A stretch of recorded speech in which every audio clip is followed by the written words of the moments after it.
Hello, everyone. Welcome to PowerPoint Hell, where I've decided to try something a little different. Yeah, we're gonna do the top 5 cards from Tarkir Dragonstorm.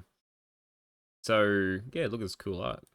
I've never done one of these before. Why am I doing one now?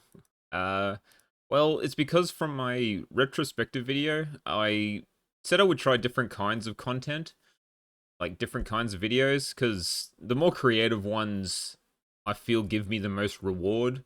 And people like the PowerPoint videos, and I don't know, I feel like they give me the most creative freedom. Sure, I still haven't learned how to edit anything, but it's more.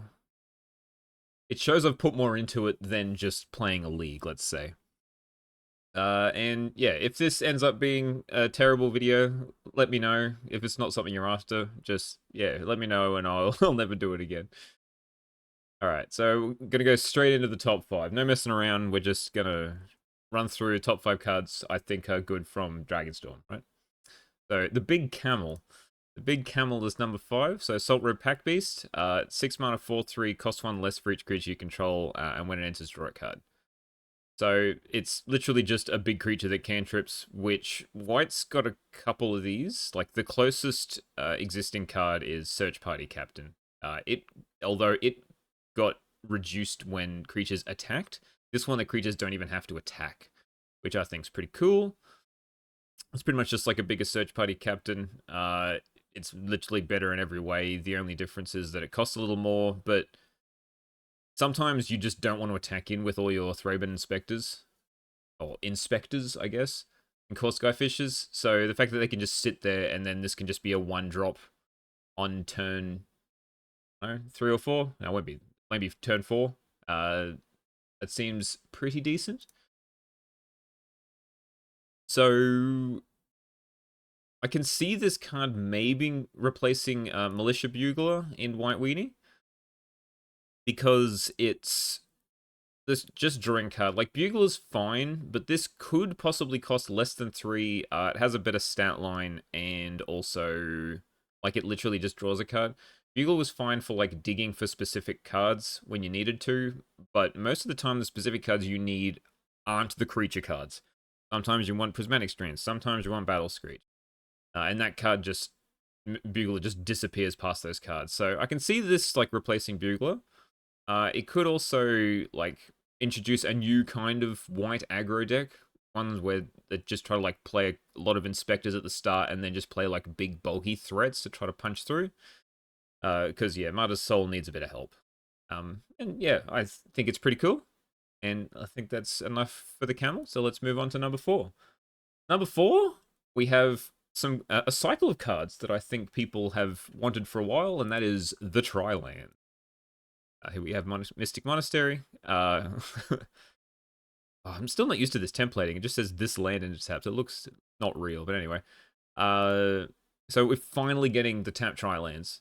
So we have all of the wedges. So obviously, because we're on Khans, we have like the Jeskai, Tima, Mardu, Sultai, and Abzan ones. The only problem is that are these even relevant anymore? People have been wanting these lands to try to help mana fixing in Pauper for so long, but the only problem is we have already gotten some better lands in the form of the landscapes, which are pretty much tri-lands anyway, but they come in untapped to produce a colorless if you need to, and they also have cycling. So I feel like the landscapes are just literally better than these tri-lands.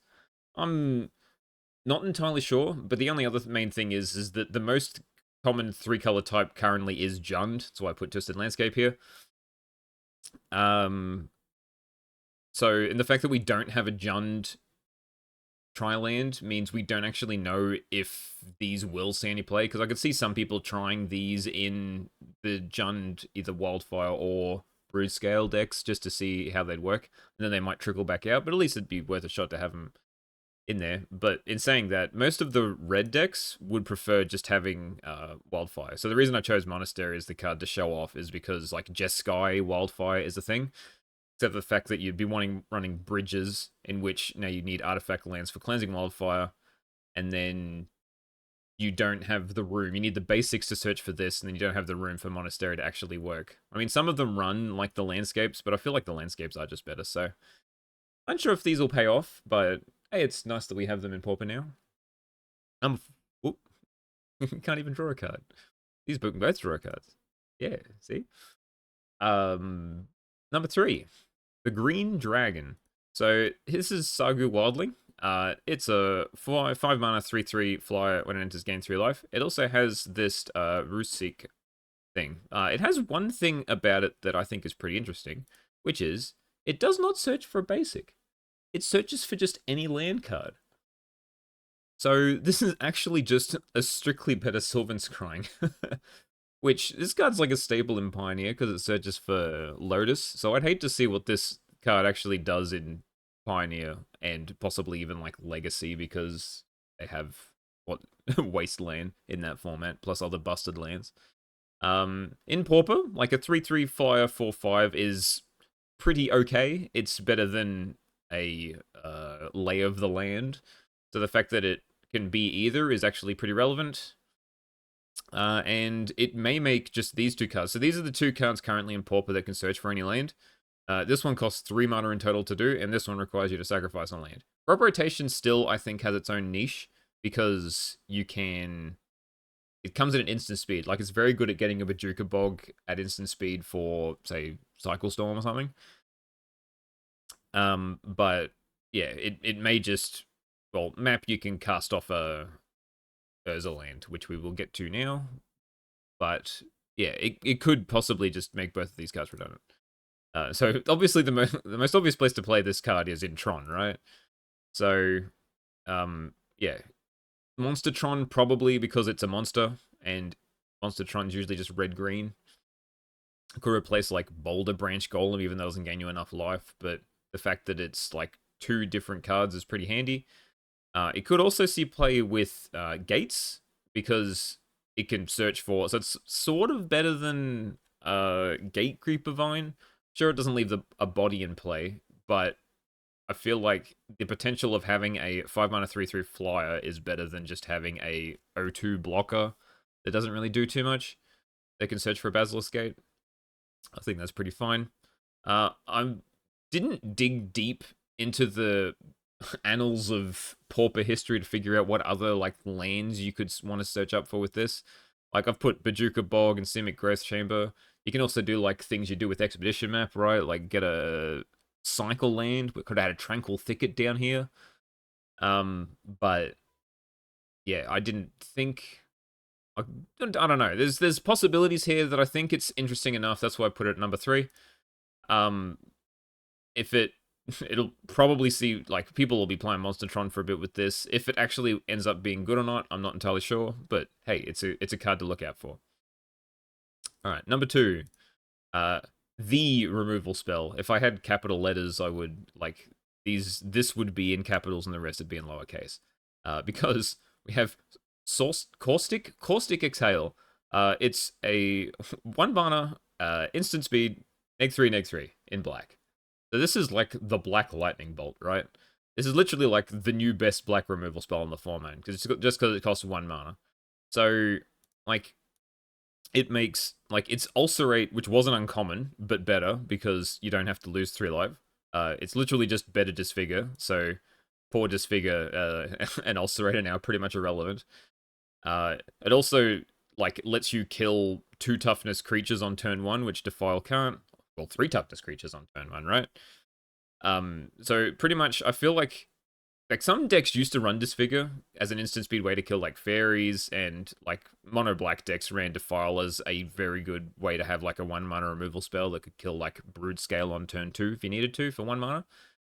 But with this card, you're pretty much narrowing the black removal pool down to just this, Cast Down because it kills anything for 2 mana, and Snuff Out because it doesn't cost any mana. I also have no idea why this is common, because I feel like this would just break the limited format in half. maybe because it's dragons, they will have a lot of 4 toughness, but considering the green dragon we saw before, the fact that you're paying 5 mana and it dies to a 1 mana common doesn't seem that great, but I guess I don't know how to make limited formats. Will I shouldn't be the one to argue. Um, so giving what have I written here? So the fact that black now has a lightning bolt just invalidates a lot more creatures. Now that the fact that they just die for 1 mana. So here's a random assortment of 3 toughness creatures, which I've accidentally hidden the toughness on these things, which apologies, I didn't mean to. But yeah, look, I couldn't find a relevant one in red, but here's just some like cards. Probably could have changed this to Core Skyfisher or something, but like cards that see decent like relative play that now just die to a 1 mana removal spell that they didn't before, which is a little rough. And the fact that you can use 2 of these things now to kill something like Gurmag Angler or a Cryptic Serpent, or even a Avenging Hunter that has gotten 2 counters on it, is rather impressive and makes this card very, very scary. I don't know how the format's gonna look, because black was already pretty good thanks to like the Deadly Dispute card draw engine with Echo Wellspring. The fact that it's now got like the best removal spell behind Lightning Bolt, well, it already had Snuff Out, but now it has another one, makes me very scared. But that's not the only black card, because you still have, like, this card's nuts. You're gonna be surprised at what number 1 is.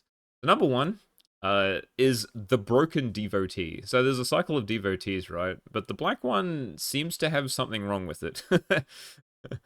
So yeah, it's a 2 mana 2/1 that like sifts mana and can bring itself back from the graveyard.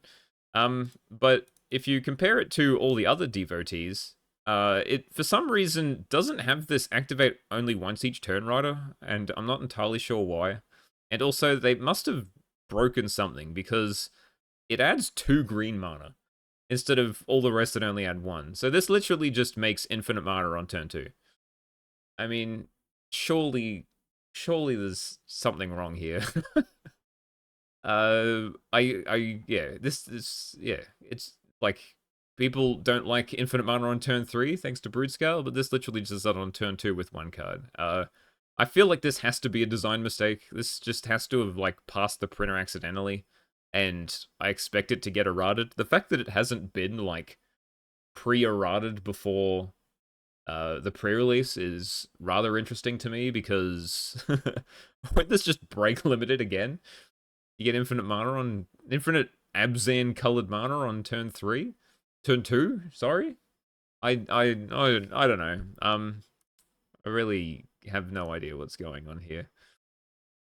Anyway, like, I'm just saying the same things. Have fun losing on turn 2. Why does it even have this ability to come back? So even if you try to like kill it in response, but you could just make it infinite mana anyway, you can just bring it back and make more mana. I don't understand how this even like loses. Um, like yeah, it makes like it's already in the deck with the best card draw engine. It now has like, if you think of ways that Glee won with infinite mana, well, now you can just use them, but not worry about having Brute Scale plus Glee. I really don't know why no one's talking about this card. It just seems utterly insane. I must be hallucinating. Anyway, that's number 1. And that is the end of this video. So thanks for watching. I hope you enjoyed. I feel like just to wrap this thing up, I feel like especially those last 2, I feel like the format's going to be really shaken up. Black's just gotten way too many new tools, especially infinite mana. I don't understand. So we'll see what the format looks like in a couple of weeks. Yeah, if you could let me know what your favorite card is from the set in the comments. And yeah, let me know if this video was cool, and I'll see you all in the next one. And I hope you have some fun slinging some common cards.